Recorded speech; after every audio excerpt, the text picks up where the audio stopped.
नमस्कार, मैं निधि। आप देख रहे हैं द फुल वॉल्यूम। भारत को अंडर डेवलपिंग से डेवलप्ड कंट्री बनने के लिए कई सेक्शंस में आगे बढ़ना होगा, चाहे वो इंफ्रास्ट्रक्चर हो, आईटी सेक्टर हो, या फिर इंडस्ट्रियलाइजेशन, या फिर जीडीपी।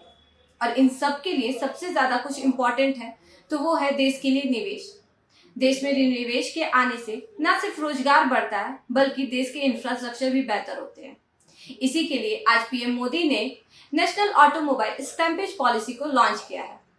पीएम मोदी ने इस पॉलिसी के लॉन्च के दौरान बताया कि कैसे स्क्रैपिंग पॉलिसी भारत के लिए फायदे का सौदा साबित हो सकती है। इस पॉलिसी के आने से न सिर्फ ऑटो और मेटल इंडस्ट्री बूस्टअप होगा बल्कि कामगारों के लिए बहुत फायदा होगा।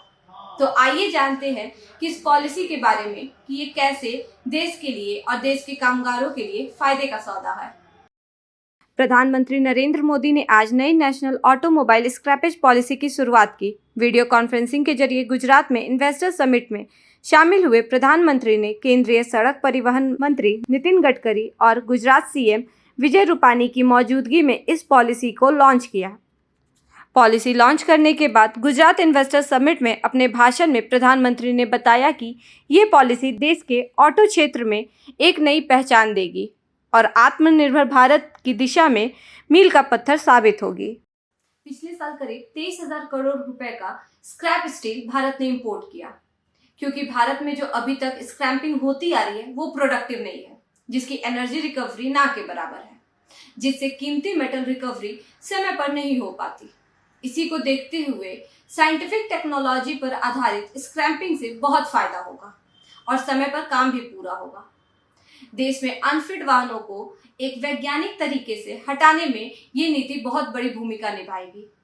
ये नीति देश में 10,000 करोड़ रुपए से अधिक का निवेश लाएगी और साथ ही हजारों रोजगार का निर्माण होगा। नेशनल ऑटोमोबाइल स्क्रैपेज पॉलिसी के लॉन्च से आत्मनिर्भर भारत को भी मजबूती मिलेगी। साथ ही ऑटो मैन्युफैक्चरिंग से जुड़ी वैल्यू चेन के लिए भारत को कम से कम इंपोर्ट पर भी निर्भर रहने की ज़रूरत है। तो चलिए जानते हैं कि इस पॉलिसी से क्या क्या फ़ायदे हैं।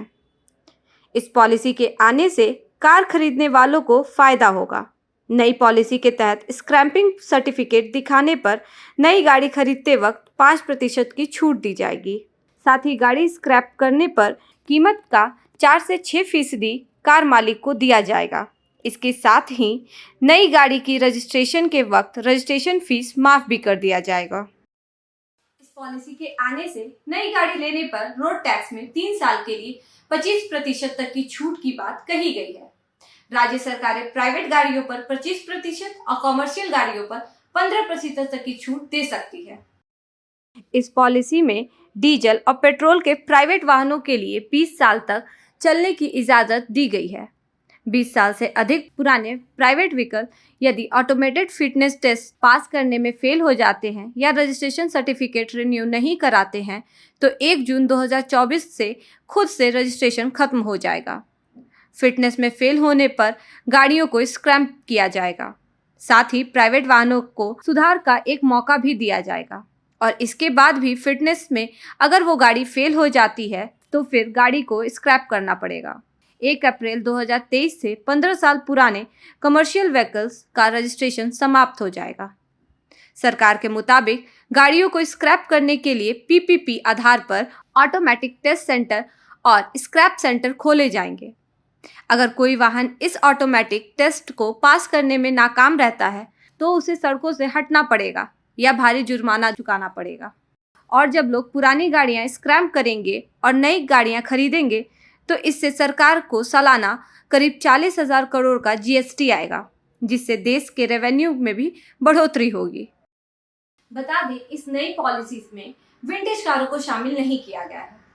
इस पॉलिसी के दायरे में 20 साल से ज्यादा पुराने लगभग 51 लाख LMV यानी लाइट मोटर व्हीकल्स और 15 साल से अधिक पुराने 34 लाख अन्य LMV आएंगे।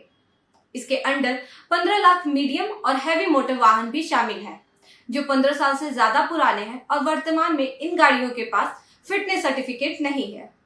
ये पॉलिसी देश के शहरों से प्रदूषण कम करने और पर्यावरण की सुरक्षा के साथ तेज विकास की कमिटमेंट को दर्शाती है। पुरानी गाड़ियों के पुरानी टेक्नोलॉजी के कारण रोड एक्सीडेंट का खतरा बहुत अधिक रहता है और इसी पॉलिसी के आने से देश में अब रोड एक्सीडेंट में भी कमी आएगी।